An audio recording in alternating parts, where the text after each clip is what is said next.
தமிழ் சினிமால 100 படங்கள் தொட்ட நிறைய கதாநாயகர்களுடைய படங்கள் வந்து ஒரு சிலருடைய படம் மட்டும்தான் ஓரளவுக்கு வெற்றி பெற்றிருக்கு. ஏன் நிறைய பேருடைய படம் ஃபிளாப் ஆயிருக்கு. ஆனா 100வது படம் வெற்றி அடைஞ்ச ஒரே ஒரு ஹீரோனா கேப்டன் விஜயகாந்த் சார் மட்டும்தான். இவருடைய 100வது படம் தான் கேப்டன் பிரபாகரன்.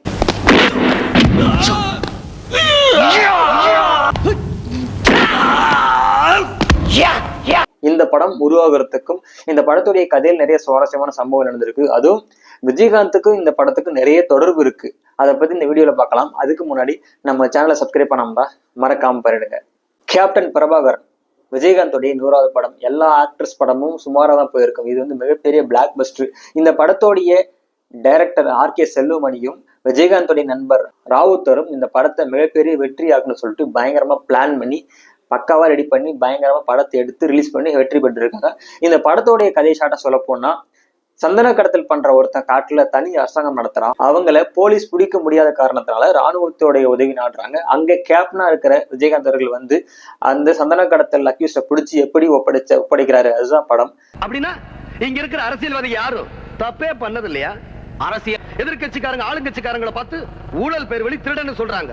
இதுல சந்தன கடத்தல் பண்ற அந்த அக்யூஸ்ட் யாருன்னு பார்த்தா மன்சூர் அலிகான். அவர் வந்து மிகப்பெரிய பர்ஃபார்ம் பண்ணிருப்பாரு. இந்த படத்தோட வெற்றிக்கு மிக முக்கியமான காரணம் சொல்லலாம். அவர் பக்கம் இருக்கிற நியாயத்தை சொல்லுவாரு. ஓரளவுக்கு பாசிட்டிவிட்டியா தான் காட்டியிருப்பாங்க படத்துல.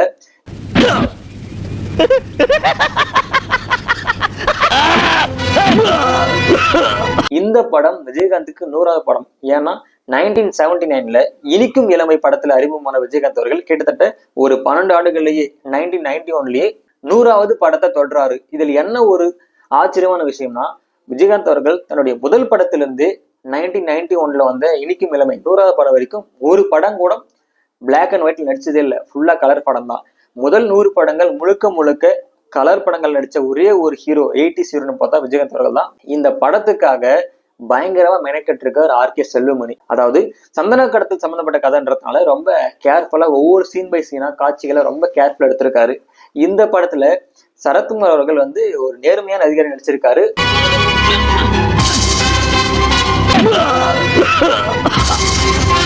குறிப்பா மன்சூர் அலிகான் தான் இந்த படத்துக்கு ஒரு மிகப்பெரிய கீ பாயிண்ட் சொல்லலாம். ஏன்னா அவருடைய கேரக்டர், அவருடைய பர்ஃபார்மன்ஸ், டைலாக் டெலிவரி, அவருடைய ஃபேஸ் ரியாக்ஷன் எல்லாமே வேற லெவலில் போயிருக்கும். ஒட்டு மொத்தமா பார்த்தா கேப்டன் பிரபாகரன் தமிழ் சினிமாவுடைய மிகப்பெரிய ஒரு பொக்கிஷன் சொல்லலாம். விஜயகாந்துக்கு 100வது படம் இந்த அளவு ஹிட் ஆகும்னா கண்டிப்பா அவருடைய மனசுதான் காரணம். இந்த படத்துல குறிப்பா லியாகத் அலிகான் ஒரு ரைட்டர் இருக்காரு. விஜயகாந்தோடைய ரொம்ப ஃபேவரட் ரைட்டர்னு சொல்லலாம். அவருடைய வசனங்கள்லாம் ஒவ்வொன்றும் தெரிக்கும். அவர் நிறைய படங்கள்ல, விஜயகாந்த் சாரோட நிறைய படங்கள்ல லியாகத் அலிகான் தான் ரைட்டிங் எழுதியிருப்பாரு.